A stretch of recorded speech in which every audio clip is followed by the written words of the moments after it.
ahora que me he encomendado de levantar el nivel de energía de este auditorio, así que voy a hacer todo lo posible por hacerme entender en lo que vine a hablar.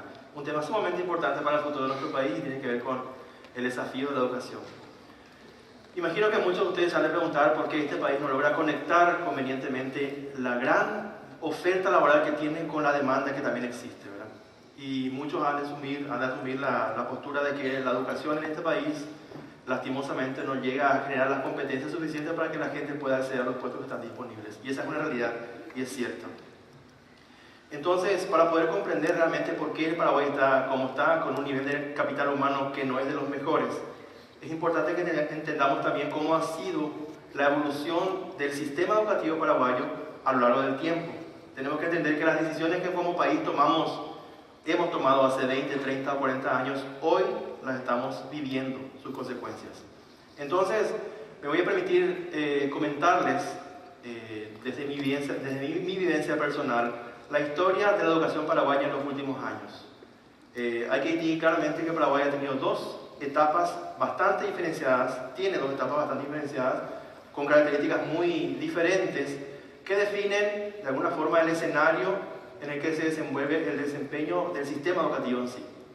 Entonces me permito comentarles, y les decía desde mi vivencia personal, lo que ha sido esa primera parte de la educación paraguaya y de la experiencia y la investigación, lo que es esta segunda parte de la educación paraguaya. Estamos hablando de la historia de la educación paraguaya desde la década del 60 hasta bien entrados los años 90, casi 2000, y los últimos 15 años. Son las dos etapas que tienen características muy diferentes y me tomo la libertad, como decía, de comentarles desde la vivencia personal, porque uno de repente, si vivió algo, tiene la habilidad suficiente para poder comentarlo porque tiene una experiencia, una evidencia que avala la cuestión.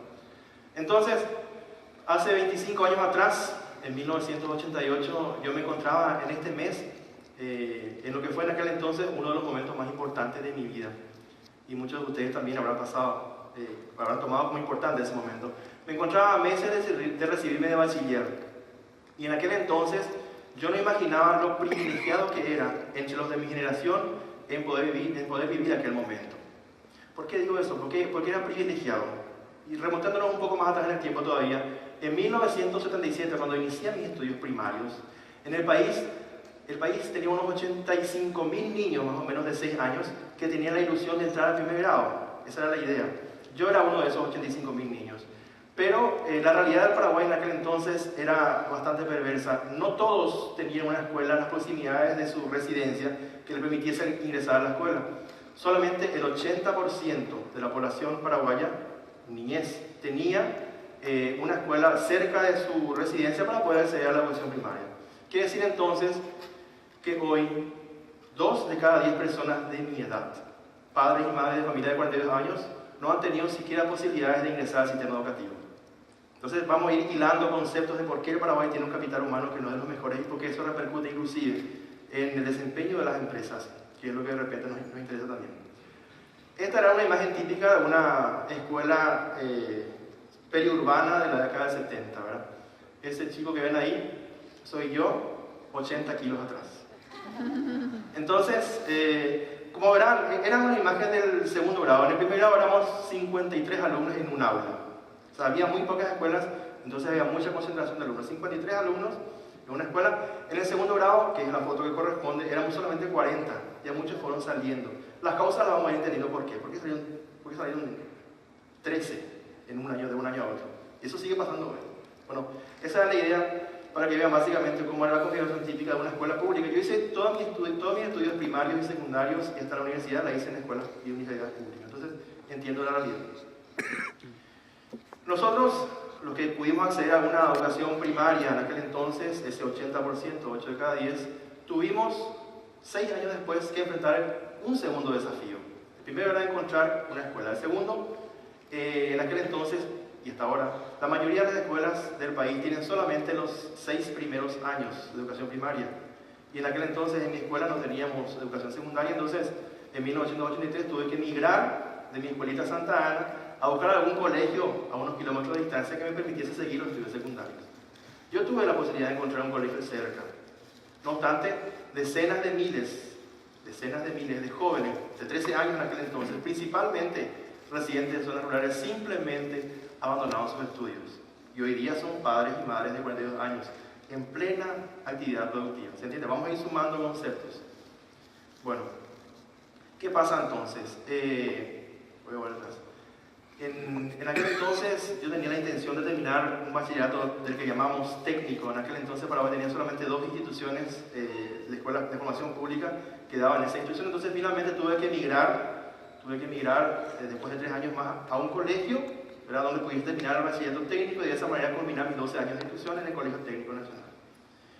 Este año, investigando, me enteré de una realidad que es bastante perversa y me tocó muy fuertemente, por eso motivó esta exposición, que es la siguiente. En 1988, hace 25 años, cuando yo me recibí de bachiller, si uno se remonta al pasado, de los 85.000 niños que en 1977 teníamos la ilusión de estudiar, solamente el 10%, apenas 8.500, éramos bachilleres en 1988.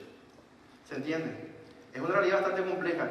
Esa realidad denota de repente preguntas, despierta preguntas. La pregunta es ¿por qué? ¿Por qué tuvimos ese desempeño? ¿Por qué 1 de cada 10 estudiantes que comenzaban sus estudios en la década del 70 podían terminar siendo bachilleres en la década de los 80? Esa es la gran pregunta. Y responder a esta pregunta es bastante compleja, no es una respuesta simple. Hay muchos factores, pero podemos agrupar en 4 grandes factores las causas que de repente hicieron posible esta realidad. ¿Por qué 1 de cada 10 termina la secundaria en la década de los 80? Tiene una explicación que podemos agrupar en 4 grandes factores. Esto, me repito de vuelta, estoy hablando de la educación paraguaya de la década del 60 hasta bien entrados los 90. El primer factor tiene que ver con la población en edad escolar, con la demografía. En la década del 60, 70, 80, inclusive entrados los 90, Paraguay tuvo una explosión de niños y jóvenes en edad de estudiar. Comenzamos a tener mucha demanda por educación. Fíjense que la población en edad de estudiar crecía a razón de 30% cada década. Cada década que pasamos la matrícula, la población en edad de estudiar crecía 30%. Y eso demandaba muchísima inversión en infraestructura e inversiones también en formación de los docentes. Teníamos ese desafío. Teníamos que comenzar a generar rápidamente docentes al mercado y construir escuelas en la medida que podíamos. ¿Sí? Pero ¿y por qué digo en la medida que podíamos? Por lo siguiente. Y ahí remitimos al segundo factor de los 4. El segundo factor tiene que ver con el presupuesto. Paraguay, entre la década del 60 y el 90, entraba apenas 90, tenía un presupuesto que según la literatura de la época era uno de los más bajos del mundo. Paraguay invirtió entre los años 60 y 90 apenas entre el 1 y 1,5% de su Producto Interno Bruto en educación. Y la literatura de la época sitúa a Paraguay con esos ratios dentro de los países que invertían menos en educación en el mundo. Mientras el mundo estaba brillando el 4%, estábamos nosotros en un 1%. Imagínense nada más, crecimiento explosivo de la población y uno de los presupuestos de educación más bajos del mundo. Las combinaciones que de alguna forma teníamos en aquel entonces. El tercer factor tiene que ver con la pobreza. Más del 50% de la población infanto-juvenil en Paraguay ha vivido siempre en condición de pobreza. ¿Se entiende? A lo mejor no es la realidad que estamos viendo nosotros, por eso lleva una abogacía fuerte en favor justamente de la niñez más vulnerable. El 50% de la población infantil ha vivido siempre en condición de pobreza, y cuando uno habla de pobreza, además de una palabra que parece bastante dura, para quien la vive o para quien la vivió, representa mucho más que una palabra, pobreza. Pobreza para una persona, para un niño, para un joven representa frío, que para nosotros representa una comodidad de guarecernos debajo de un tibio edredón. Para ellos representa frío, realmente un problema. Representan enfermedades maltratadas, representa hambre y las consecuencias, ya conocen ustedes de la desnutrición infantil, las consecuencias determinantes. Representa violencia, los ratios de violencia infantil se dan con mayor frecuencia en estratos de nivel socioeconómico bajo. Representa abuso, también ocurre con el abuso. Representa trabajo infantil, muchos chicos son obligados a salirse de las escuelas por más que tengan ganas de salirse, de continuar sus estudios por razones estrictamente económicas. Y lo más triste, representa discriminación.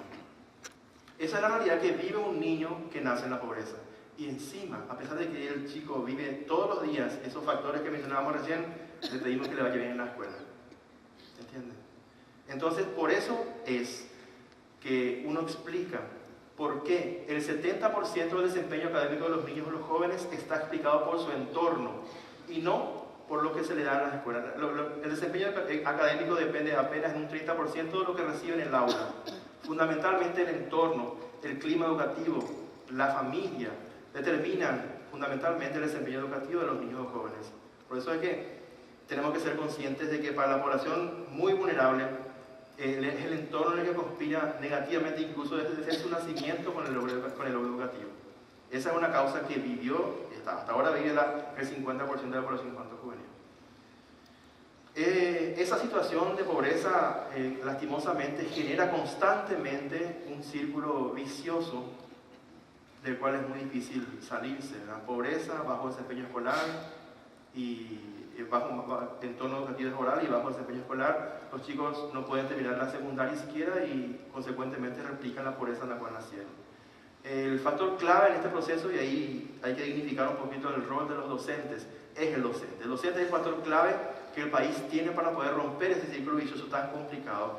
Así como decíamos que el docente, que la educación tiene en un 30% explicado por lo que pasa en aula, el docente de alguna forma tiene que tener una mirada un poco más hacia afuera y de tener una preocupación de lo que pasa con sus alumnos fuera del aula. Esa intervención de la escuela fuera del aula es la que va a romper ese círculo vicioso que en Paraguay hace 60 años no podemos romper. Imagínense nomás ahora, para resumir y descansar un poquito, la conjunción de esos tres factores en el contexto del 60 a los 90. Bajo presupuesto, creciente población por demandante en educación y una persistente situación de pobreza infantil. Esos tres factores determinaron bastante el desempeño educativo en el siglo pasado. Ahora vamos al cuarto factor, que también tal vez uno de los más importantes, porque la gente lo tiene muy en cuenta, ese factor, y tiene que ver con las corporaciones. En el más lejano rincón de la patria podrán no haber puestos de salud, podrán no haber puestos policiales, podrán no haber iglesias, pero casi con certeza habrá una escuela construida finalmente con el apoyo de la comunidad. Esa particularidad del sistema educativo, de las escuelas y el sistema educativo, ha convertido a las escuelas y al sistema que las gestiona en un lugar atractivo para los intereses tanto políticos como económicos como gremiales. Y la escuela ha sido, inclusive está siendo hasta ahora, objeto de gente que utiliza el sistema educativo para poder influir, para poder enriquecerse o para poder extorsionar. Esa conjunción de las corporaciones alrededor de la escuela destroza cualquier esfuerzo que querramos hacer por poder mejorar el sistema educativo. Y es en este aspecto en el que nosotros tenemos mucha responsabilidad. Imagínense que de todo lo que estamos aquí hoy presentes, en plena edad productiva, extendamos la visión hacia todo el país. El 70% de las personas que hoy día están en edad productiva en este país ha sido formada en las condiciones que hemos expuesto, con esos cuatro factores. Bastante desfavorables las cuatro condiciones, ¿sí? Haciendo un resumen, entre la década del 60 y el 90 hablamos de bajo presupuesto, hablamos de pobreza persistente, hablamos de una conjunción de factores externos de las corporaciones, hablamos también de población infantil bastante creciente, demandando educación. Esa conjunción de factores es la que determinó la forma en que nos hemos formado 7 de cada 10 personas que están en edad productiva hoy. 3 de cada 10 ya no han crecido en esas circunstancias, porque son las que corresponden a quienes han sido formados a partir del 95 en adelante, y están también hoy día presentes en la fuerza productiva.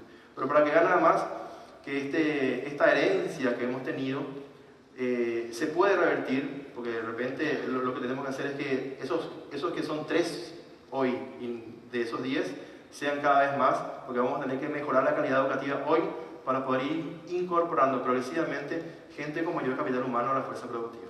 Nosotros nos iremos jubilando. ¿Qué pasó en los últimos 15 años?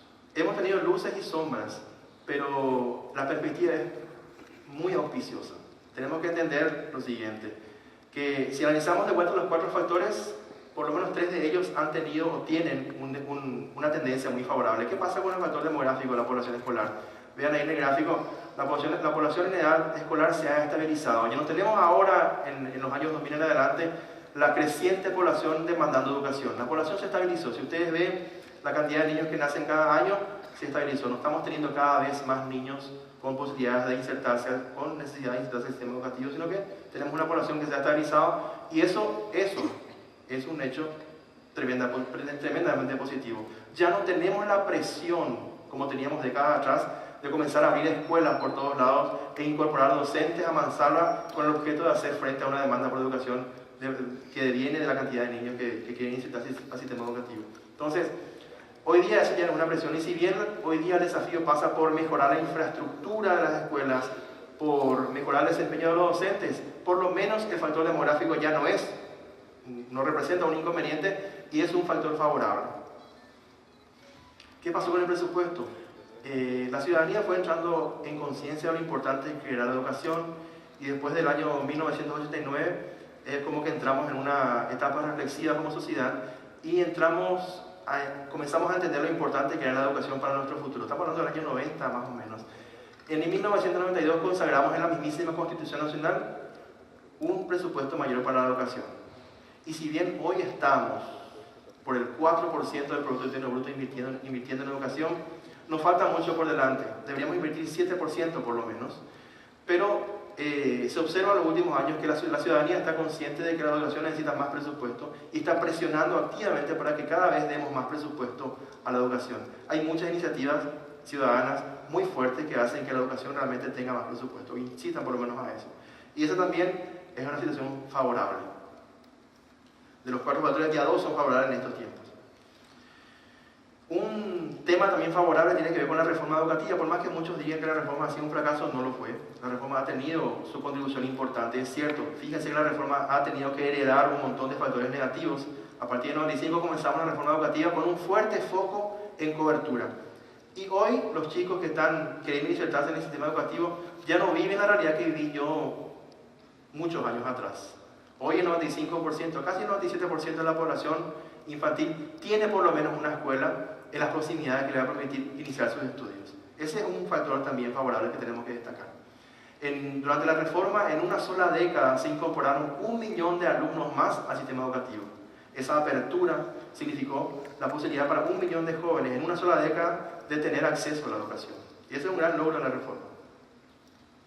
Las corporaciones también tienen hoy día, mediante la proliferación de las redes sociales, de los medios de comunicación, un instrumento bastante valioso para poder blindar a la educación de los intereses de esas corporaciones, de las corporaciones que utilizan a la educación con oscuros intereses.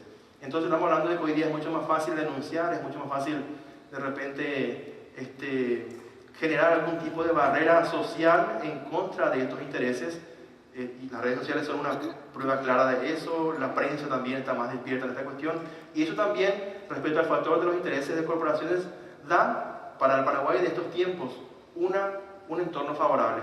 Quiero marcarles el hecho de que Paraguay está pasando por una situación favorable en todo lo que respecta a las posibilidades de mejorar la educación de aquí en adelante. Pero ¿qué hay de la pobreza? Decíamos, esta es la coyuntura favorable. El desafío ahora es mejorar la calidad de la educación, docentes e infraestructura. Pero ¿qué hay de la pobreza? Volviendo al tema. La pobreza en el Paraguay, lastimosamente, es una batalla que no estamos pudiendo ganarla. Hoy día, si bien seguimos manteniendo los mismos índices de pobreza, el 50% de la población infanto-juvenil está en condición de pobreza, estamos hablando de mayor cantidad de niños pobres. Este año van a nacer unos 70.000 niños más o menos en familias en condición de pobreza, y tenemos que hacer algo muy serio respecto a brindarles a esos niños alguna posibilidad para poder revertir ese círculo vicioso que mencionábamos hace rato. Desde hace 60 años, 50, 60 años, Paraguay no puede dar a la tecla justa para poder disminuir los índices de pobreza infantil que afectan a su población. Consecuentemente vimos las causas que derivan de esto. En la década del 80 decíamos que 1 de cada 10 egresaba del sistema educativo. Yo soy un ejemplo claro y muchos de los que están aquí presentes también son, ¿verdad? 1 de cada 10. Hoy, ya 2013, son 3 de cada 10 los alumnos que ingresaron al sistema educativo pueden terminar la secundaria. Es un salto importante, parece poco, pero es un salto importante. Tenemos que entender que la dinámica del sistema educativo tiene mucha inercia, y de repente torcer una variable requiere realmente de esfuerzos constantes y decididos por mucho tiempo. Caso contrario, esas variables no se mueven, simplemente no se mueven. Es cierto, son 3 de cada 10 los que hoy día terminan la secundaria, pero de repente estos promedios ocultan realidades que son bastante perversas y yo tengo la obligación moral y ética de mencionarles. Por eso vamos a poner foco a esa población 3 de cada 10. ¿Y por qué?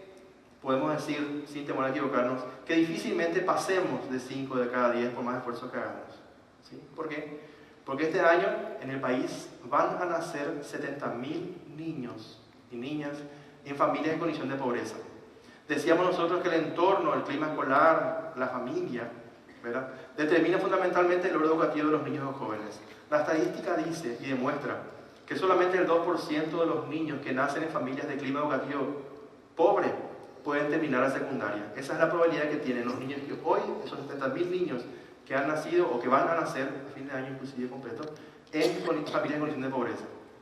Estamos hablando que en el 2030 de estos 70.000 solamente 1.400 niños se espera que terminen la secundaria. El resto, por las condiciones que estamos viendo, no van a terminar secundaria. Entonces tenemos que hacer algo como sociedad de forma urgente para poder sacar adelante a estos chicos, porque ellos no tienen responsabilidad de haber nacido en familias en condición de pobreza. Nos quedan 2 caminos realmente, ¿verdad?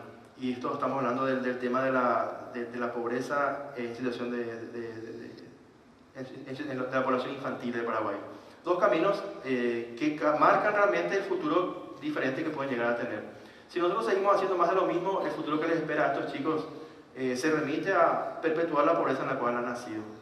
Pero si erradicamos y actuamos con fuerza para la erradicación de la pobreza infantil, fundamentalmente, es casi seguro que el futuro que les espera es por lo menos una vida digna. Estamos hablando de que el 50% de los padres del futuro van a nacer en familias de condición de pobreza, y eso no es un detalle menor, es un detalle muy fuerte. Entonces, si no hacemos algo por esos chicos, definitivamente solo el 2% va a terminar la secundaria a 2030. Y eso va a ocurrir, mis queridos señores, independientemente de que tengamos el mejor sistema educativo del mundo. Por eso es tan importante la correlación, entender la correlación que existe entre este factor y la educación. No basta con dar reformas sustanciales a la educación, lo que traigamos al sistema finlandés a Paraguay. Si este problema no lo resolvemos, realmente cualquier inversión que hagamos en educación va a ser absolutamente ineficiente. Y repito, si no tenemos en cuenta este factor de la pobreza infantil, la educación en Paraguay no va a rendir frutos. Y vamos a tener solamente el 2% terminando la secundaria, independientemente de que tengamos el mejor sistema educativo del mundo. Reitero eso porque es muy importante.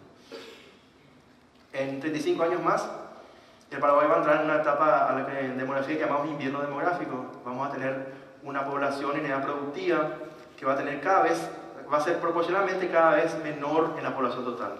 Allá en 2050 vamos a tener el 67% de la población del Paraguay en edad potencialmente productiva, y a partir de ahí cada vez menos proporción de gente en edad productiva. O sea, vamos a tener que descansar la economía sobre cada vez menos hombros. Por otro lado, vamos a tener y vamos a observar en nuestra población un crecimiento explosivo de la población adulta mayor. Y ustedes saben lo que implica para una sociedad tener una población adulta mayor, los costos que eso implica. Muchos países están viviendo esta realidad y realmente ha de ser bastante complicado vivir esta realidad de cada vez menos gente con posibilidades de producir y cada vez más adultos mayores en la población. Eso nos espera a nosotros en apenas 35 años más. Y es importante que tengamos presente, así como dijimos al principio, que las decisiones que tomemos hoy van a tener decidida influencia en el Paraguay de 2050 en adelante. Por eso que es importante entender esta realidad también, la complejidad que maneja el tema demográfico y la advertencia que nos está dando. Y ahora pregunto, ¿verdad? Dadas estas condiciones, con las posibilidades potenciales de perder las capacidades del 50% de la población potencialmente productiva producto de la pobreza infantil, ¿es posible sostener un país en condiciones de invierno demográfico con apenas el 50% de su población productiva con posibilidades de brindar todo su potencial? La respuesta es no. La ventaja es que tenemos posibilidades de torcer ese destino al cual de alguna forma estamos predestinados si es que no hacemos algo fundamentalmente diferente. Plantea este escenario un par de desafíos. Tenemos que entender, y es cierto, y vemos en los diarios todos los días que al Paraguay le queman los problemas de corto plazo. Y es importante, nadie dice que no son urgentes de resolver, Pero no tenemos que perder de vista el largo plazo lo que realmente define el futuro que van a vivir nuestros niños, nuestros hijos y nuestros nietos. Por eso los desafíos de largo plazo no deben ser perdidos de vista al momento de tomar decisiones, porque son los que definitivamente van a marcar el rumbo del país que vamos a vivir en el futuro. El primer desafío tiene que ver con la primera infancia. Este es un país que eternamente ha olvidado a sus niños, ¿verdad? Y eso se traduce en el presupuesto que el gobierno asigna a la primera infancia, que prácticamente es nulo, les comento. Paraguay necesita invertir convenientemente en salud para la población infantil. Todavía tenemos una alta tasa de mortandad infantil o neonatal. Necesitamos invertir fuertemente en nutrición infantil. Afortunadamente estamos yendo por buen camino. Me dio la magnífica noticia de que este año el Paraguay va a invertir unos 23 millones de dólares en la campaña de erradicación de la desnutrición infantil. Y estamos pasando de apenas 5 millones de dólares a 23 millones en 2 años. Y ese es un paso muy importante. Ojalá que el próximo año tengamos unos 40 millones que necesitamos, porque es la forma que los chicos puedan tener capacidades fisiológicas para el aprendizaje. Eso es básico. Necesitamos darles también protección. Estamos hablando de una niñez que a diario es abusada, es violentada, y eso de repente no está reflejada mucho en las estadísticas, pero una evidencia que principalmente azota a la población infantil en condición de pobreza. Y la estimulación, la gran deuda, que creo que todos de alguna forma tenemos que hacer lo posible porque la estimulación llegue más allá de nuestros tibios hogares. Ese es el primer gran desafío. Y el segundo gran desafío para el largo plazo tiene que ver obviamente con la educación, pero esto es un prerequisito. La calidad de la educación tiene muchos componentes, pero voy a citar algunos que son fundamentales. La formación de los docentes es el primer y factor más determinante que tenemos que de alguna forma enfrentar con decidida fuerza para poder de una vez por todas tener un estamento docente, dar todo el apoyo a los 80.000 docentes que hoy tenemos para que mejoren su desempeño. Es fundamental. No tenemos posibilidades de reemplazar a docentes, tenemos que fortalecer a los que están. El otro desafío tiene que ver con el currículum. Tenemos que ver y repensar el currículum y ver de repente si este es apropiado para los desafíos del siglo XXI. Hay que repensar. Las competencias del siglo XXI son tal vez no están tal vez orientadas al currículum que hoy tenemos, y eso hay que pensarlo también, hay que poner sobre la mesa si el currículum que tenemos es pertinente o no. Estamos hablando de infraestructura y tecnología, son dos factores que tenemos que van de la mano y que son absolutamente necesarios. El 70% de las escuelas del país tiene problemas de infraestructura, algún tipo de problema de infraestructura, principalmente en las zonas rurales, ¿verdad? Son muy pocas las que están en buenas condiciones. De tecnología ni hablemos, ¿verdad? Pero son de repente determinantes para poder dar condiciones de educabilidad a la población, y obviamente tecnología que es necesaria para poder enfrentar los desafíos que este siglo permiten y nos dan, ¿verdad? Y eso creo que vamos por buen camino. Necesitamos recuperar la institucionalidad de la educación en Paraguay. Y estábamos hablando de aquellas corporaciones que de alguna forma se han servido de la educación por tanto tiempo. Y creo que en estos momentos, gracias a que podamos tener apoyo político y decisión firme de parte del Ministerio, estamos recuperando la institucionalidad del Ministerio, porque de esa forma, de alguna forma, podemos dar a la educación la fuerza de poder implementar las políticas públicas en educación que son absolutamente necesarias y que muchas veces se veían truncadas por los intereses políticos, económicos o gremiales. Tenemos que entender también, eso creo que muchos ya son conscientes, de que el destino de todos nosotros está conectado. Así como estamos todos en ese tren imaginario que visualizamos hace un tiempo, es como que estemos todos en un mismo barco. Y decir que mi destino no está conectado al tuyo, como diría alguna persona cuyo nombre no recuerdo, es como decir, el lado tuyo del barco se está hundiendo. ¿Se entiende? Acá estamos todos conectados. En ese tren, en ese barco estamos todos, y estamos con el riesgo de perder el 50% de las capacidades de la gente que puede hacer de este país un gran país. Estos son los desafíos que han sido planteados. La ventaja es que si podemos hacer frente fundamentalmente a combatir la pobreza infantil, a brindar un presupuesto eficiente a la educación y fundamentalmente también a dar un fuerte enfoque al desempeño de los docentes, nuestro país está irremediablemente condenado, como me gusta decirlo, a tener un futuro brillante. Y lo mejor de todo es que vamos a vivir para verlo. Ahora bien, no solo es necesario conocer la realidad, ya la conocemos, también hay que hacer algo para transformarlo. Ahora les quiero hablar brevemente, por los últimos 5 minutos que me tocan, de Juntos por la Educación, que es donde yo estoy. Y es la bandera que abracé hace un tiempo. Juntos por la Educación nace justamente con el objetivo de responder a una gran pregunta que estaba en la mente de todos. Y nace como un sueño de hacer de repente de la educación en este país y de sus desafíos conexos como primera infancia, de hacer cambios sustanciales a toda la población infantil de 0 a 17 años en este país. Así nace. Y se comenzó a elaborar, se comenzó a hablar con mucha gente, se comenzó a consultar a gente de afuera y finalmente se conformó un grupo de empresarios como ustedes que apostó decididamente a la educación, a apoyar a la formación de capacidades, de instalaciones, de instalar capacidades en lo público. Apoyar la instalación de capacidades en lo público es uno de los objetivos fundamentales de Juntos por la Educación. La política de acción que tenemos en Juntos por la Educación es complementar la acción del Estado sin sustituirla, respetando las particularidades que cada grupo tiene, público y privado, respetando y tratando de complementar las acciones. Y esa es una estrategia exitosa de acción porque ya tenemos frutos en el corto tiempo de implementación. Aglutinar esfuerzos de toda la sociedad civil y del sector público en pos de una causa común. Queremos juntar los esfuerzos, las ganas que tiene la gente de trabajar. Bueno, encuentran en Juntos por la Educación un espacio apto para poder canalizar esos esfuerzos. Queremos potenciar, y esto es importante, queremos potenciar el sistema educativo para que este trascienda a los gobiernos de turno. Paraguay sufre la maldición, por así decirlo, de comenzar cada 5 años de vuelta. Y eso no puede ser. Principalmente en materia de educación tenemos que tener el tino suficiente para comenzar a pensar en qué es lo que queremos hacer en educación de aquí a 20, 30 años y que eso se mantenga a pesar del tiempo. Y por sobre todas las cosas, fortalecer la institucionalidad. El fortalecimiento de la institución rectora de la educación paraguaya es la que va de alguna forma a hacer posible que los beneficios de una educación de calidad lleguen a todos los paraguayos y paraguayas. La gran pregunta que nos hacíamos Juntos por la Educación era esta: ¿qué podemos hacer para mejorar la educación de 1.500.000 estudiantes? No es un desafío menor.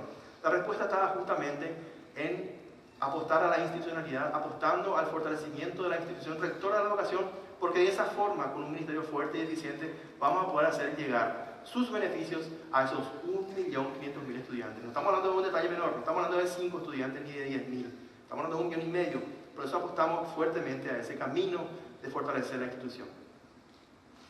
La respuesta también para eso es trabajar juntos, dejar de ser meros observadores a ser parte de un equipo. Juntos por la Educación hizo un esfuerzo extraordinario y con el apoyo de la Organización de Estados Iberoamericanos, la OEI y el Ministerio de Educación y Cultura, hizo un trabajo bastante interesante en los últimos 8 meses de análisis, de diagnóstico y de propuestas para mejorar la agenda educativa. Y ese es un aporte muy importante que ahora mismo, en este tiempo, está siendo como uno de los documentos de insumo para poder elaborar la política educativa de los próximos años en Paraguay. Y eso nos llena de orgullo. Y sin ser soberbios, nos llena de satisfacción también porque hemos, creo, hecho un aporte muy importante trabajando en equipo. ¿Qué es lo que hacemos en Juntos por la Educación? Rápidamente y para terminar. Articulamos y complementamos, generamos un espacio para que varias organizaciones de la sociedad civil puedan trabajar juntos, orientando y alineando esfuerzos en favor de una educación de calidad para todos. Hoy día estamos trabajando con unas 15 instituciones que trabajan en educación, con la idea de, entre todos, tratar de articular esfuerzos para apoyar y apuntalar el sistema educativo paraguayo. Comunicamos, habrán visto en televisión los spots y en radio los spots, y habrán escuchado en radio también, donde Juntos por la Educación trata por lo menos de instalar en el consciente colectivo la importancia de la educación. Brasil, hay un movimiento parecido a nuestro, se llama Todos por la Educación, que tiene un fuerte foco en comunicación. Hoy día en Brasil la importancia de la educación está en segundo lugar de prioridades en el consciente colectivo del brasileño, y eso también es favorable para que las decisiones políticas se den. Brasil ahora, en junio pasado, decidió progresivamente invertir más en educación hasta llegar al 10% de su PIB. Estamos hablando de invertir el 10% del PIB de la sexta economía mundial, y eso no es un número menor. Y eso se consigue solamente cuando la población en general es consciente de lo importante que la educación y la comunicación constante y persistente, el poder de la constancia, es el que permite de repente que la gente entienda y haga el clic que hace falta.